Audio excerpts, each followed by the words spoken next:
समाज में कहाँ हम गलती करते हैं, मेरे जीवन का अनुभव क्या कहता है जरा सुनिएगा। गलतियां कहाँ करते हैं हम लोग, सुनिए।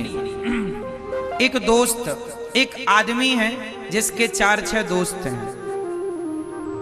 4-6 दोस्त साथ में बैठ के चाय पीते हैं, साथ में ही खाते पीते हैं और साथ में अधिक समय गुजारते हैं।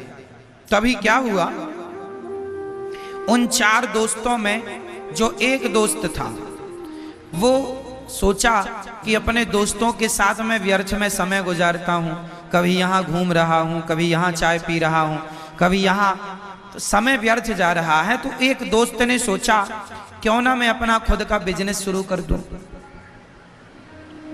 क्यों ना मैं अपना खुद का कुछ काम शुरू कर दूं। तो एक ने काम स्टार्ट किया अपना कुछ बिजनेस, और वो उसमें आगे बढ़ने लगा। जब वो आगे बढ़ने लगा तो उसके जो 3 दोस्त थे, अब उन तीनों को लगा यार ये तो हमसे बहुत आगे चला गया। फिर वो 3 कौन हो गए, वही 3 हो गए उसके सबसे बड़े, वही 3 दुश्मन। कहीं बाजार से लाने नहीं पड़ते कि चलो भैया तुम हमसे दुश्मनी करो। दुश्मन हमें कहीं बाजार से लाने नहीं पड़ते। आप वो एक लड़का, एक व्यक्ति जो सफल हो गया तो उसके अपने वो दोस्त, वो 3 बन गए दुश्मन, और वह उसको खींचने लगे कि हम जैसे हैं तुम भी ऐसी रहो हमारी तरह। कहां आगे जा रहे हो, है ना, तुम भी हमारी तरह रहो। तो समाज में आप ये गलती करते हैं कि आप पहले ज्यादा किसी को मुंह लगा लेते हैं,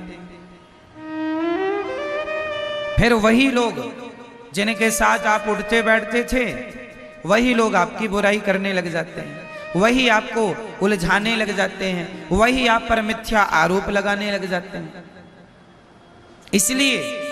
इसलिए कहा करता हूं कि समाज में ज्यादा लोगों के बीच में उठना बैठना भी बुरा है। 4 जगह उठे बैठेंगे 4 बातें होंगी। 4 बातों में कौन सी बात किसको बुरी लग जाए और कौन सी बात का वो राई का पहाड़ बना दे। इसलिए समाज में ज्यादा लोगों के साथ उठना बैठना भी अच्छा नहीं।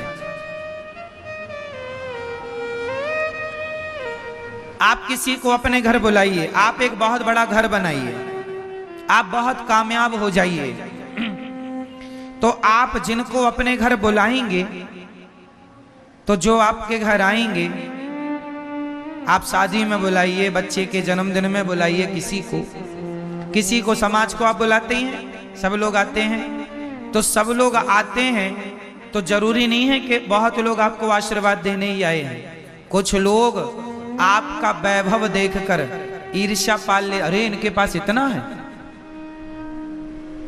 अरे तो इतनी तरक्की कर गए। वो आपसे मिलेंगे, आपका सब देखेंगे और जाकर के आपसे ईर्ष्या द्वेष चालू कर देंगे। इसलिए ज्यादा लोग उनके साथ उठो बैठो जो सदा भगवान की चर्चा करें, सत्संग किया करो, सत्संग में उठो बैठो, व्यर्थ की प्रपंच पंचायत में ना उलझें, यही सार है ना। ज्यादा प्रपंच में नहीं उलझना चाहिए किसी को, वरना आपका ही नुकसान है, आपके समय का ही नुकसान है। एक गांव का एक आदमी शहर चला गया और शहर जाकर उसने पहली बार लालटेन लेकर के आया। क्या लाया, जब लालटेन शुरू चला था तो लालटेन का भी एक क्रेज था। लालटेन जानते हैं आप लोग, लालटेन लेके आया। अब उसने अपने आंगन में लालटेन जलाया, और लालटेन ऐसा होता है कि आंगन में हवा चलती रहे तो भी जलता रहे, क्योंकि कांच का सपोर्ट रहता है उससे। क्यों? अब वो लाया, अब सारे गांव के लोग आए, भैया ये क्या चीज ले आए तुम, हमारा दिया तो हवा में बुझ जाता है, तुम्हारा बुझ नहीं रहा है। अब सारे गांव वाले देखने आए उसकी लालटेन। अब गांव वालों में काना फूसी चालू हो गई, यार भैया अपन सबके घर में अंधेरा है, इसके घर में उजेला है, क्या करें कि इसके घर में भी अंधेरा हो जाए। क्या करें कि इसके घर में भी अंधेरा हो जाए। तो गांव के सभी लोगों ने, कुछ लोगों ने जो ईर्ष्या वाले थे, उन लोगों ने प्लान बनाया। उन लोगों ने कहा या तो इसका लालटेन हम लोग फोड़ दें, या अच्छा बताइए, एक उपाय हमने बताया, गांव के लोगों ने सोचा, कुछ लोगों ने कि या तो हम इसका लालटेन फोड़ दें तो ये भी हमारी जैसे हो जाएगा फिर से, क्योंकि हमारे घर में अंधकार है, इसके घर में भी अंधकार रहेगा, क्योंकि इसके घर में उजेला है। या तो एक उपाय ये है कि इसका लालटेन फोड़ दिया जाए, या दूसरा उपाय ये है, अब बताओ दूसरा उपाय क्या है, आप लोग बताओ दूसरा उपाय क्या है, बता दो। दूसरा उपाय ये है या अपन लोग भी शहर चलें और अपन लोग भी एक एक लालटेन लेके आए और अपने घर को भी रोशन कर लें, या तो अपन अपने घर को भी रोशनी से भर लें, या तो इसका भी लालटेन तोड़ डालें। कौन सा उपाय अच्छा है? कि उसका भी घर प्रकाश से भरा रहे और अपना घर भी प्रकाश से भर जाए, रोशनी से भर जाए। इसके लिए क्या करना पड़ेगा? उसकी तरह उसकी टांग पकड़ के खींचने समाधान नहीं है, उसका लालटेन तोड़ देना समाधान नहीं है। आप अपने आप को भी इतना कामयाब बना लो कि आपके घर भी एक लालटेन आए और आपका भी घर प्रकाश से भर जाए। तो जीवन में ये सबक हमें लेना सीखना चाहिए कि हम दूसरों को देखकर जलना बंद करें और अपने को भी उसकी तरह कामयाब बनाएं। अपने को भी हम उसकी तरह कामयाब बनाएं, ना कि उसका पांव पकड़ के खींचे। तो ये सिद्धांत जीवन में आप सब लोगों के काम आएंगे, आपके बच्चों के काम आएंगे।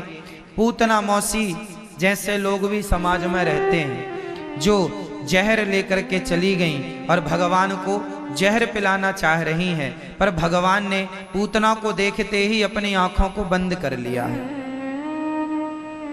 पूतना मौसी ने अपनी आंखें, बोलो मेरी मां, अपनी आंखें बंद कर ली। पूतना ने अपनी आंखें मूंद ली।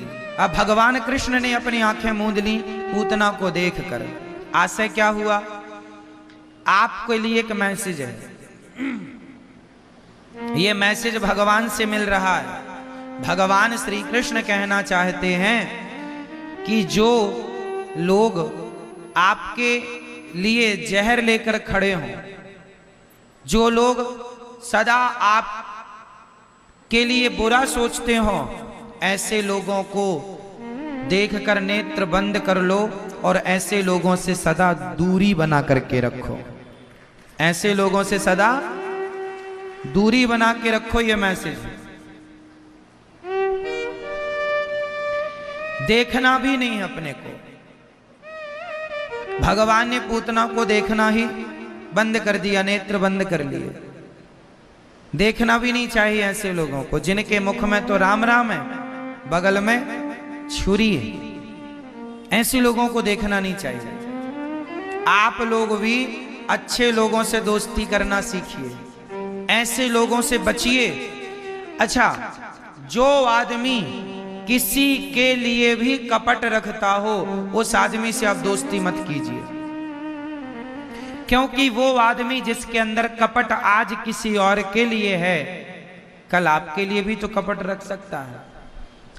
ऐसे लोगों से दूरी बनाइए जिनके अंदर कपट हो, जिनका हृदय निष्कपट भाव, जो निष्कपट हैं जो सच्चे हैं, सीधे हैं, सरल हैं, सहज हैं, ऐसे लोगों से दोस्ती करना सीखिए। भोले हैं जो अंदर बाहर एक से हैं। भगवान कृष्ण ने नेत्र बंद कर लिए, हम देखना भी ठीक नहीं समझते, क्योंकि पूतना का तन सुंदर है, मन सुंदर नहीं। देखो मैसेज है ये आपके लिए, है ना। भगवान को पूतना ने उठाया और अपना स्तन मुंह में दे दिया। भगवान ने जहर पिया, जहर पीने लग गए भगवान। और जहर पीने के बाद भगवान ने क्या किया, थोड़ा दूध था, दूध पीने लग गए।